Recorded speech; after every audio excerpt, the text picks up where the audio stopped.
Welcome to my channel. আমার চ্যানেলের আরও একটি রান্নার পর্বে আপনাদের সকলকে আরও একবার স্বাগত জানাই। আজকে আপনাদের সাথে শেয়ার করে নেব দুর্দান্ত স্বাদের সাদা মখমলি চিকেনের রেসিপি, যেটা খেতে ভীষণ সুন্দর হয়। রুটি বা পরোটার সাথে তো ভালো লাগবেই, তাছাড়াও তন্দুরি রুটি, পোলাও, ফ্রায়েড রাইসের সাথেও রেসিপিটা খেতে কিন্তু ভীষণ সুন্দর লাগে। তাহলে দেরি না করে রেসিপিটা শুরু করা যাক।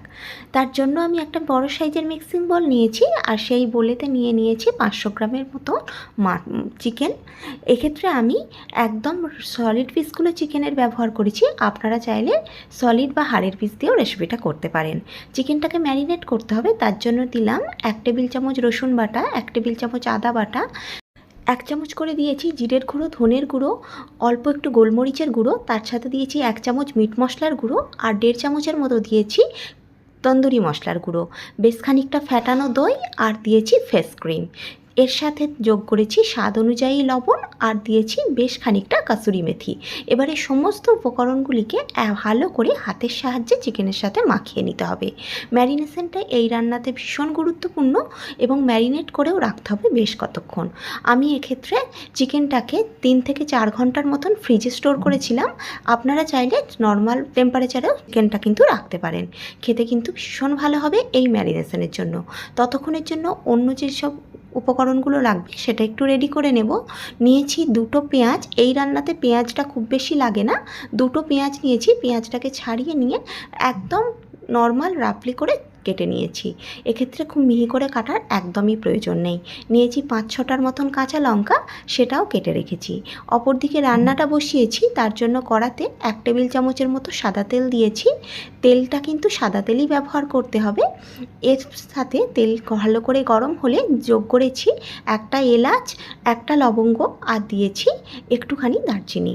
সমস্ত উপকরণগুলিকে ভালো করে দিয়ে তার উপরে আগে থেকে কেটে রাখা পেঁয়াজ এবং লঙ্কাটা দিয়ে ভালো করে নাড়তে হবে। এই সময় আমি একটু লবণ ব্যবহার করেছি, আর পেঁয়াজের রঙটা যাতে চেঞ্জ না হয় সেই পর্যায় পর্যন্ত লক্ষ্য রেখে, অথচ পেঁয়াজটা একটু নরম হয়ে যাবে, আগে থেকে পেঁয়াজটা তুলে রেখে দেব। এবারে ওই কড়াতেই আরও 2 টেবিল চামচ সাদা তেল যোগ করে রান্নাটা শুরু করব। আগে থেকে যে চিকেনটা ম্যারিনেট করে রেখে দিয়েছিলাম, সেই চিকেন থেকে মশলাটা সরিয়ে দিয়ে চিকেনগুলোকে কড়াতে একে একে ছেড়ে দেব। এটা একটু স্লো কুকিং প্রসেসে করতে হবে, তাতে করে চিকেনটা ভীষণ সুন্দর সেদ্ধ হবে এবং খেতেও ভীষণ ভালো হবে। আমি ঢাকা চাপা দিয়ে এপিট ওপিট ভালো করে চিকেনটাকে ভেজে নিচ্ছি। আর চিকেন থেকে ভীষণ সুন্দর তেল ছাড়তেও শুরু করবে, আর গন্ধটাও খুব বেরোতে শুরু করবে। এতক্ষণে পেঁয়াজটা ঠান্ডা হয়ে গেছে, তাই মিক্সি গ্রাইন্ডারে দিয়ে পেঁয়াজ আর কাঁচা লঙ্কার একটা স্মুথ পেস্ট তৈরি করে রাখলাম। অপরদিকে চিকেনটা আমার রেডি হয়ে গেছে। চিকেনটা আগে থেকে কড়া থেকে তুলে রাখবো।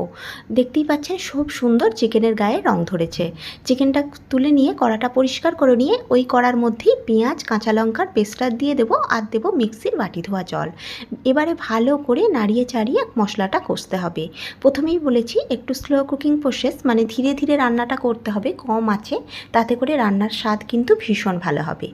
এবারে মশলাটা কষানো হয়ে গেলে, মানে মশলা থেকে তেল ছেড়ে এলে, আগে থেকে যে চিকেনের ম্যারিনেশনের মশলাটা রেখে দিয়েছিলাম সেই মশলাটাও যোগ করে ভালো করে নাড়িয়ে চাড়িয়ে আরও খানিকক্ষণ কষতে হবে।